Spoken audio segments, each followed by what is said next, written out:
Kasus suap dari pengembang PT Agung Podomoro Land kepada anggota DPRD DKI Muhammad Sanusi diduga berkaitan dengan pasal pada Raperda soal kontribusi sebesar 15%. KPK sempat mengkonfirmasi hal tersebut kepada Gubernur DKI Jakarta Basuki Cahayapurnama atau Ahok soal dasar penetapan angka kontribusi itu. Lalu seperti apakah penjelasan Gubernur Ahok berkaitan dengan hal tersebut? Informasi akan disampaikan oleh reporter Julita Tenambanua yang saat ini ada di Balai Kota Jakarta. Ya Julita, seperti apa penjelasan Ahok berkaitan dengan kontribusi 15% tersebut? Ya, Ega dan juga pemirsa, betul sekali bahwa kemarin pada pemeriksaan oleh KPK, Gubernur DKI Jakarta Basuki Cahayapurnama yang menjadi saksi dari tersangka Muhammad Sanusi dan juga Arisman Wijaya ditanyakan terkait dengan retribusi tambahan 15% yang dirangkum dalam Raperda Reklamasi Jakarta, di mana ia menyebutkan dalam pemeriksaan KPK kemarin ia menjelaskan kepada KPK bahwa ia juga tidak tahu persis dari mana datangnya 15% tersebut karena hitung-hitungannya itu sudah berdasarkan hitung-hitungan konsultan dan kemudian mereka juga meng-cross-check, yaitu penyidik meng-cross-check terkait bagaimana dasar dari 15% tersebut. Dan kemudian dari pihak Pemprov DKI Jakarta khususnya Ahok itu memberikan video di mana itu isinya adalah terkait dengan pembahasan penentuan retribusi tambahan sebanyak 15% yang diajukan ataupun diusulkan oleh Pemprov DKI Jakarta. 15% ini memang diusulkan Pemprov DKI Jakarta ke DPRD, yaitu melalui Balegda, dan ternyata pada akhirnya ini diputuskan 5% oleh Balegda. Dan pada pembahasan Raperda reklamasi tersebut pun Ahok mengatakan kepada penyidik bahwa ini belum mengajak pihak swasta atau pengembang. Dan kemudian pada pemeriksaan ia juga menyebutkan bahwa beberapa pernyataannya itu dicocokkan kepada saksi yang telah diperiksa sebelumnya, yaitu ada sejumlah saksi ataupun pejabat dari Pemprov yang dipanggil juga oleh penyidik KPK yang dimintai keterangannya terkait dengan Raperda ini, yaitu Tuti Kusumawati yang merupakan Kepala Bapeda Pemprov DKI Jakarta dan juga Vera Revinasari yang merupakan Kepala Biro Penataan Kota DKI Jakarta. Ya, Basuki Cahayapurnama itu dipanggil kemarin untuk menjadi saksi langsung untuk 3 tersangka, yaitu mantan Ketua Komisi DPRD DKI Jakarta Muhammad Sanusi, kemudian Presiden Direktur PT Agung Podomoro Land Arisman Wijaya, dan berikut juga personal asistennya yaitu Trinanda Prihantoro, karena ini harus segera dicocokkan ataupun diselesaikan berkasnya karena akan segera masuk ke pengadilan. Egan. Sementara itu pemirsa, di acara diskusi Pilkada yang berlangsung di Gedung Juang 45 Jakarta, kericuhan sempat terjadi antara pengamat politik Boni Hargens dengan massa anti Basuki Cahayapurnama. Di sisi lain, Ahmad Dhani menyatakan bahwa seluruh bakal calon gubernur lebih baik mundur jika KPK tidak menetapkan status tersangka terhadap Ahok dalam kasus sumber waras. Dalam acara diskusi bertemakan fenomena Pilgub DKI 2017, pengamat politik Boni Hargens menjelaskan elektabilitas Basuki Cahayapurnama saat ini masih berada di atas seluruh calon yang ada. Pancasila Republik itulah nyawa, jiwa itu baik Ahok, silahkan dan pasti bisa menang. Tapi kalau nggak ada jangan harap. Ya, namun acara ini diwarnai dengan kericuhan ketika massa anti Ahok menilai bahwa pernyataan Boni terlalu meninggikan karakter Ahok. Acara sempat terhenti sementara ketika Boni Hargens akhirnya keluar dari ruang diskusi. Sementara itu Ahmad Dhani menilai selama KPK tidak menetapkan status tersangka terhadap Ahok dalam kasus sumber waras ataupun reklamasi, maka dirinya menilai lebih baik seluruh calon lainnya mundur. Meski begitu, Hasnaini mengaku tetap optimis dengan pencalonannya menuju kursi DKI 1. Kalau pendapat saya, kita harus optimis karena ini ibu kota Jakarta, tidak indah rasanya tanpa seorang ibu. Jadi Jakarta ini membutuhkan seorang ibu, jadi kita maju terus, bekerja terus, yakinkan masyarakat, jangan pantang mundur, karena fenomena alam itu alam yang menentukan, bukan manusia yang mengatur. Semua sudah diatur dan takdir tidak pernah tertukar. Dan di mana takdir bisa mengatur masyarakat, hanya Allah yang ngatur. Jadi jangan goyang pokoknya. Semua ada waktunya. Semua kan ada waktunya. Semua kan ada waktunya. Kalau menurut Profesor J. Saitapi kan semua ada waktunya. Ya biarin aja dulu waktunya Ahok. Ya kan bersama Jokowi. Kalau tadi didengar statement dari Ibu Risma begitu, saya nggak mungkin meninggalkan Surabaya gitu karena sudah memiliki komitmen dengan warga Surabaya. Tapi kalau saya juga nggak mungkin nggak nurut sama ibu gitu ya. Kira-kira mana yang lebih kuat nih Mas Hanta? Iya, itu tergantung Ibu Risma tentunya. Tapi sejak awal memang kita sering mendengarkan statement Ibu Risma yang sangat sayang kepada Surabaya ya, karena sudah baru mendapatkan amanah dari warga Surabaya, itu menjadi kendala, tetapi juga seperti yang dikatakan ada pertimbangan politik kalau kemudian dalam masa PD Perjuangan ada hak prerogatif Ibu Ketua Umum kalau penugasan sifatnya kepada Ibu Risma, itu nanti akan bergantung pada perkembangan menurut saya seperti apa. Nah, cuma kalau kita lihat petanya, kalau Ibu Risma maju, ini memang ada faktor yang agak menarik ya. Kalau dalam kontestasi pilkada langsung semacam ini, pemilu secara langsung itu faktor kekuatan figur itu menjadi faktor yang sangat menentukan, sangat dominan. Bagaimana kekuatan magnet elektoralnya, bagaimana kekuatan personal brandingnya. Nah, kalau Ibu Risma yang muncul, menurut saya lebih menarik dinamikanya ketika berhadapan dengan Pak Gubernur Petahana Pak Basuki Cahayapurnama dibandingkan nama-nama yang lain, tanpa saya mengurangi rasa hormat peluang kandidat lainnya. Gitu. Kenapa Bang Hanta lebih menarik kalau di head to head dengan Ahok? Menariknya karena Ibu Risma ini dari kekuatan magnet elektoral personalnya itu agak sebangun, ada agak mirip.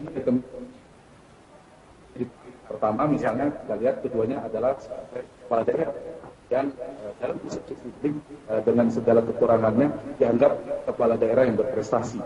Berarti bisa membandingkan dua figur yang menarik. Beda ceritanya kalau yang hadir adalah lawannya bukan kepala daerah misalnya gitu. Itu faktor pertama. Faktor yang kedua, mungkin berbeda dengan daerah lain, di DKI Jakarta itu membutuhkan pemimpin yang tegas, yang berani, yang memiliki terobosan seperti halnya mengapa salah satunya faktor elektabilitas Pak Ahok sekarang cukup stabil, masih relatif tinggi, faktor itu. Tetapi itu juga dimiliki oleh Ibu Risma. Kita tahu Pak Ahok yang tegas, Ibu Risma juga dalam persepsi publik menurut saya juga tegas, berani, terobosan-terobosan juga banyak. Hampir mirip juga kedua-duanya. Di sana ada bagaimana proses penertiban Doli, di sini ada Kalijodo. Kira-kira gitu, banyak hal yang bisa dibandingkan. Baik. Yang ketiga, silakan. Ya. Silakan Mas. Gimana? Yang ketiga dari segi negatif ratingnya, isu-isu negatif yang ada pada figur Risma hari ini menurut saya relatif minim ya dibandingkan dengan figur-figur yang lainnya. Nah sehingga ditambah lagi kalau kita baca tren-tren hasil survei dari rekan-rekan kita lembaga survei misalnya, tingkat kesukaan, likability dari seorang Risma itu relatif tinggi. Tidak jauh beda, sedikit di atas Pak Basuki malah. Nah ini potensi, sehingga ada semacam wow faktornya, faktor kejutannya ada sedikit dimiliki ketika Ibu Risma yang maju dibandingkan yang lainnya. Meskipun rentang margin elektabilitasnya relatif masih jauh ya menurut saya dengan Pak Ahok sebagai petahana. Tetapi ada waktu, artinya bisa dikatakan ini berpotensi menjadi lawan berat bagi Pak Ahok yang sekarang sedang menjabat sebagai Gubernur DKI ketimbang nama-nama lainnya. Meskipun potensi itu ada di Pak Yusril ya dibanding nama-nama lainnya. Tapi Ibu Risma memiliki potensi lebih seksi tanda petik ketika berhadapan dengan Pak Ahok. Tapi kalau saya menyitir Andini yang disampaikan oleh Pak Ahok ini positif. Yang diuntungkan adalah warga Jakarta. Kalau pilihan-pilihannya adalah orang-orang baik, orang-orang yang terbaik, tinggal selera masyarakat seperti apa. Kalau menu prasmanan yang berkualitas semua itu kan positif menurut saya. Oke, kalau kita ngomong selera masyarakat Jakarta begitu yang sudah 2 tahun saat ini ya kalau dipimpin oleh Ahok, kemudian juga mendengar, kalau lebih hanya mendengar prestasi-prestasi dari Ibu Risma di Surabaya, melihat karakter dari warga Jakarta sendiri yang didominasi oleh kelas menengah ya saat ini untuk votersnya begitu, apakah mereka cenderung akan melihat petahana atau justru melihat sesuatu yang baru, terutama ini perempuan begitu dan didukung oleh parpol? Ya, itu yang menarik. masing-masing figur punya kelebihan yang hampir mirip, tapi masing-masing juga punya kelemahan. Ibu Risma pasti akan dipertanyakan soal baru beberapa bulan menjadi wali kota Surabaya, lalu menjadi maju misalnya menjadi gubernur DKI dan sebagainya. Tetapi yang menarik dari DKI, seperti yang dikatakan, pemilih kelas menengah ke atasnya, kemudian mesin politik terkait dengan media sosial medianya itu kan gulirannya luar biasa, tertinggi tentu sebagai ibu kota di seluruh Indonesia, tentu Jakarta tertinggi. Sehingga faktor-faktor itu akan menentukan pemilih-pemilih rasional yang mungkin jumlahnya tidak mayoritas, tetapi dia bisa mempengaruhi masyarakat secara keseluruhan yang lebih banyak itu, kemudian bisa menggiring opini, menggiring penilaian dan persepsi dan sebagainya. Nah, di titik itu sebenarnya ada positif. Mari kita membedah, kalau misalnya betul-betul ini terjadi ya, PDI Perjuangan betul-betul mengusung Ibu Risma. Tinggal kita membandingkan, membuka data-data Surabaya seperti apa di era Bu Risma, bagaimana kemudian DKI kemajuan-kemajuannya dilakukan oleh Pak Basuki Cahayapurnama, tinggal dibandingkan. Kemudian itu menarik, demokrasi kita lebih maju kalau kemudian yang dinilai adalah kinerjanya, yang dinilai adalah bagaimana dia sudah melakukan apa. Sama-sama satu meskipun di Surabaya, yang satu di DKI. Ketimbang hal-hal di luar substansial, misalnya soal kinerja, soal keberhasilan dia memimpin dan sebagainya. Nah, pemilih, kalau dalam studi perilaku pemilih itu kan ada 3 karakter, pemilih sosiologis, pemilih psikologis, dan pemilih rasional. Nah, pemilih rasional, konteks Jakarta berbeda dengan daerah lain, ini sangat menentukan. Pemilih rasionalnya mungkin tidak mayoritas, tapi mempengaruhi pemilih psikologis yang sangat terpengaruh pada informasi. Sementara pemilih sosiologis, ada pemilih yang biasanya irasionalitasnya lebih tinggi ketimbang pemilih rasional. Nah, ini menariknya dari Jakarta, kita akan melihat wajah demokrasi pemilu Indonesia, Pilpres itu berada di DKI sebenarnya ketika semua terlibat, kelas menengah, masyarakat terdidik, intelektual berada di sini semua. Nah, Mas Hanta, kalau faktor gender, kemudian faktor ras dan agama, begitu yang juga mau tidak mau memang menjadi faktor gitu ya untuk bagi pemilih. Itu masih nggak sih berperan penting untuk di Jakarta sendiri ini? Mungkin ada, kita tidak mungkin mengatakan tidak ada, pasti ada, tapi sebesar apa? Cuma tetap, kalau saya ingin mengajak kita semua berpikir demokrasi kita ingin berkualitas, ingin maju, tentu mengajak untuk membedah rekam jejak, melihat keberhasilannya. Tetapi konteks Indonesia misalnya, pemilih sosiologis lah yang lebih banyak. Di Jakarta masih ada juga, seperti yang dikatakan tadi, soal gender. Kalau terjadi kan ini gubernur pertama, nantinya yang perempuan misalnya, calon gubernur yang berlaga nanti, kalau terpilih misalnya. Pak Basuki Cahayapurnama juga kalau jadi gubernur, meskipun dulu pernah, dari segi minoritas juga ini ujian demokrasi kita. Demokrasi itu yang penting basisnya meritokrasi. Kalau dia berprestasi, dia mampu, dia punya integritas yang baik, dia punya kapabilitas yang baik, memadai, leadership skill yang memadai, itu yang harus kita dorong pada masyarakat. Tetapi betul seperti Andi dikatakan, realitas masyarakat kita ada yang memilih karena basis kedaerahan, ras, dan lain sebagainya. Gitu. Baik. Oke, terima kasih Mas Hanta Yuda, Sama-sama. Direktur Eksekutif Poltreking Indonesia. Jakarta, kalau pilihan-pilihannya adalah orang-orang baik, orang-orang yang terbaik, tinggal selera masyarakat seperti apa. Kalau menu prasmanannya berkualitas semua, itu kan positif menurut saya.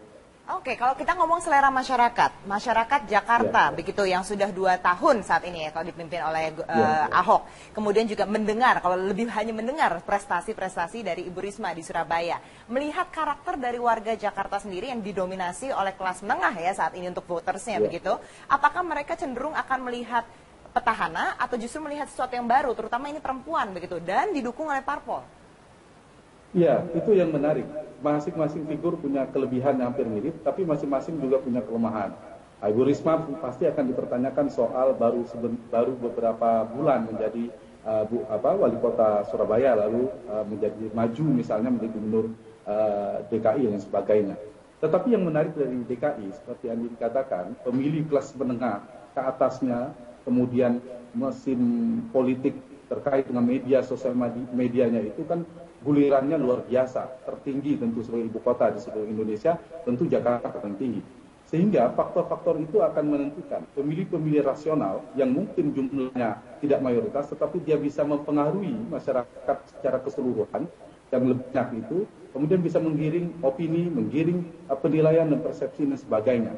Nah, di titik itu sebenarnya ada positif. Mari kita membedah, kalau misalnya betul-betul ini terjadi ya, PD Perjuangan betul-betul mengusung Ibu Risma. Tinggal kita membandingkan, membuka data-data Surabaya seperti apa di era Bu Risma, bagaimana kemudian DKI kemajuan-kemajuannya dilakukan oleh Pak Basuki Cahayapurnama, tinggal dibandingkan. Kemudian itu menarik, demokrasi kita lebih maju kalau kemudian yang dinilai adalah kinerjanya, yang dinilai adalah bagaimana dia sudah melakukan apa. Sama-sama satu meskipun di Surabaya, yang satu di DKI. Ketimbang hal-hal di luar substansial, misalnya soal kinerja, soal keberhasilan dia memimpin dan sebagainya. Nah, pemilih, kalau dalam studi perilaku pemilih itu kan ada 3 karakter. Pemilih sosiologis, pemilih psikologis, dan pemilih rasional. Nah, pemilih rasional, konteks Jakarta berbeda dengan daerah lain, ini sangat menentukan. Pemilih rasionalnya mungkin tidak mayoritas, tapi Kasus suap dari pengembang PT Agung Podomoro Land kepada anggota DPRD DKI Muhammad Sanusi diduga berkaitan dengan pasal pada Raperda soal kontribusi sebesar 15%. KPK sempat mengkonfirmasi hal tersebut kepada Gubernur DKI Jakarta Basuki Cahayapurnama atau Ahok soal dasar penetapan angka kontribusi itu. Lalu seperti apakah penjelasan Gubernur Ahok berkaitan dengan hal tersebut? Informasi akan disampaikan oleh reporter Julita Tenambanua yang saat ini ada di Balai Kota Jakarta. Ya Julita, seperti apa penjelasan Ahok berkaitan dengan kontribusi 15% tersebut? Ya, Ega dan juga pemirsa, betul sekali bahwa kemarin pada pemeriksaan oleh KPK, Gubernur DKI Jakarta Basuki Cahayapurnama yang menjadi saksi dari tersangka Muhammad Sanusi dan juga Arisman Diwijaya ditanyakan terkait dengan retribusi tambahan 15% yang dirangkum dalam Raperda Reklamasi Jakarta, di mana ia menyebutkan dalam pemeriksaan KPK kemarin ia menjelaskan kepada KPK bahwa ia juga tidak tahu persis dari mana datangnya 15% tersebut karena hitung-hitungannya itu sudah berdasarkan hitung-hitungan konsultan dan kemudian mereka juga meng-cross-check, yaitu penyidik meng-cross-check terkait bagaimana dasar dari 15% tersebut. Dan kemudian dari pihak Pemprov DKI Jakarta khususnya Ahok itu memberikan video di mana itu isinya adalah terkait dengan pembahasan penentuan retribusi tambahan sebanyak 15% yang diajukan ataupun diusulkan oleh Pemprov DKI Jakarta. 15% ini memang diusulkan Pemprov DKI Jakarta ke DPRD, yaitu melalui Balegda, dan ternyata pada akhirnya ini diputuskan 5% oleh Balegda. Dan pada pembahasan Raperda reklamasi tersebut pun Ahok mengatakan kepada penyidik bahwa ini belum mengajak pihak swasta atau pengembang. Dan kemudian pada pemeriksaan ia juga menyebutkan bahwa beberapa pernyataannya itu dicocokkan kepada saksi yang telah diperiksa sebelumnya, yaitu ada sejumlah saksi ataupun Kalau pendapat saya, kita harus optimis karena ini ibu kota Jakarta, tidak indah rasanya tanpa seorang ibu.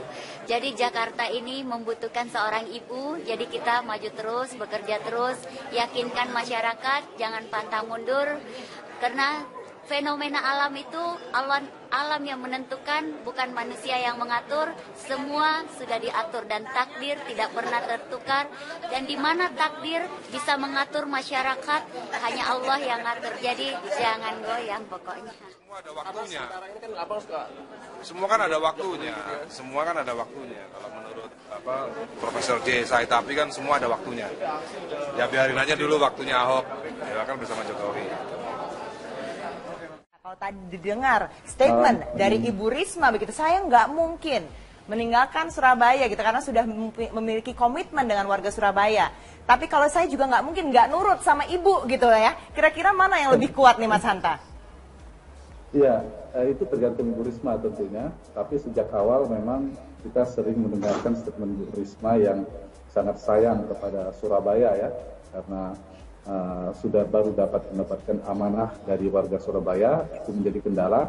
Tetapi juga seperti yang dikatakan ada pertimbangan politik kalau kemudian dalam bahasa PD Perjuangan ada hak prerogatif Ibu Ketua Umum kalau penugasan sifatnya kepada Ibu Risma. Itu nanti akan bergantung pada perkembangan menurut saya seperti apa.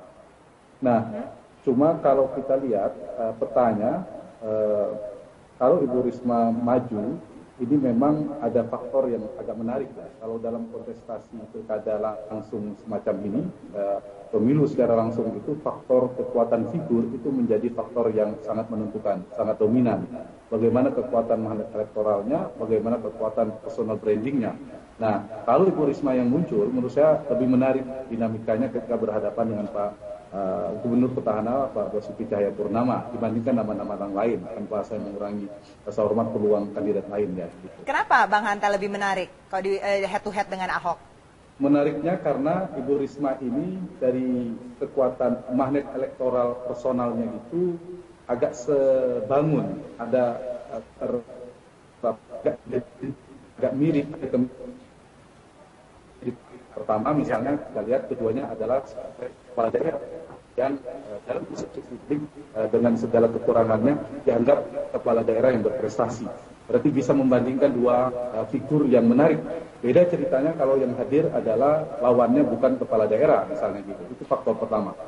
Faktor yang kedua, mungkin berbeda dengan daerah lain, di DKI Jakarta itu membutuhkan pemimpin yang tegas, yang berani, yang memiliki terobosan seperti halnya mengapa salah satunya faktor elektabilitas Pak Ahok sekarang cukup stabil, masih relatif tinggi, faktor itu. Tetapi itu juga dimiliki oleh Ibu Risma. Kita tahu Pak Ahok yang tegas, Ibu Risma juga dalam persepsi publik menurut saya juga tegas, berani, terobosan-terobosan juga banyak. Hampir mirip juga kedua-duanya.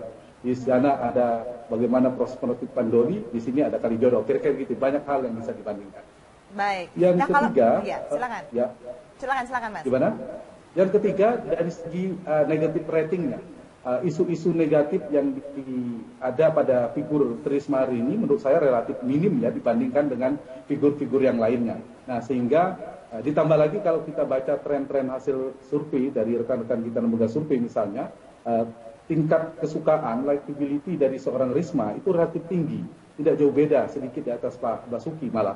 Nah ini potensi, sehingga ada semacam wow faktornya, faktor kejutannya ada sedikit dimiliki ketika Ibu Risma yang maju dibandingkan yang lainnya. Meskipun rentang margin elektabilitasnya relatif masih jauh ya menurut saya dengan Pak Ahok sebagai petahana. Tetapi ada waktu, artinya bisa dikatakan ini berpotensi menjadi lawan berat bagi Pak Ahok yang sekarang sedang menjabat sebagai Gubernur DKI ketimbang nama-nama lainnya. Meskipun potensi itu ada di Pak Yusril ya dibanding nama-nama lainnya. Tapi Ibu Risma memiliki potensi lebih seksi tanda petik ketika berhadapan dengan Pak Ahok. Tapi kalau saya menyitir Andini yang disampaikan oleh Pak Ahok ini positif. Yang diuntungkan adalah warga. Pejabat dari Pemprov yang dipanggil juga oleh penyidik KPK yang dimintai keterangannya terkait dengan raperda ini, yaitu Tuti Kusumawati yang merupakan Kepala Bapeda Pemprov DKI Jakarta dan juga Vera Revinasari yang merupakan Kepala Biro Penataan Kota DKI Jakarta.